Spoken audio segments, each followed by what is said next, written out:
ในวันที่29กรกฎาคมปี2026ที่แขวงคำมวนท่านเดชศักดามณีคำรองประธานองค์การปกครองแขวงคำมวนได้ให้การต้อนรับท่านว่าที่พันตรีอดิศักดิ์ น้อยสุวรรณผู้ว่าราชการจังหวัดนครพนมราชอาณาจักรไทยพร้อมด้วยคณะ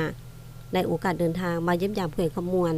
เพื่อสืบโตเสริมสร้างสายพัวพันมิตรภาพและขยายการร่วมมือระหว่างสองแขวงให้นับมือลึกซึ้ง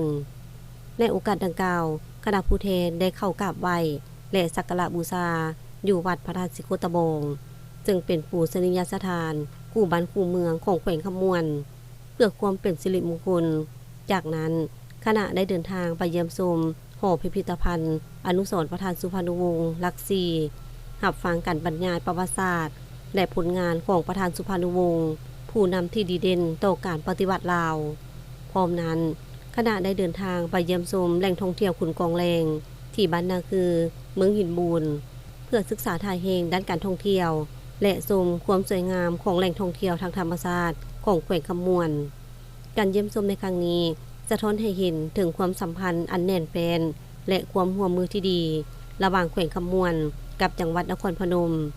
ซึ่งจะเป็นพื้นฐานสำคัญในการยกระดับการร่วมมือด้านเศรษฐกิจการค้าการท่องเที่ยวและการแลกเปลี่ยนประชาชนสองฝ่ายให้นับมือแน่นแฟ้นและเกิดผลเป็นรูปธรรมหลายขึ้นบนพื้นฐานความสัมพันธ์อันดีของสองประเทศระหว่างสาธารณรัฐประชาธิปไตยประชาชนลาวและราชอาณาจักรไทย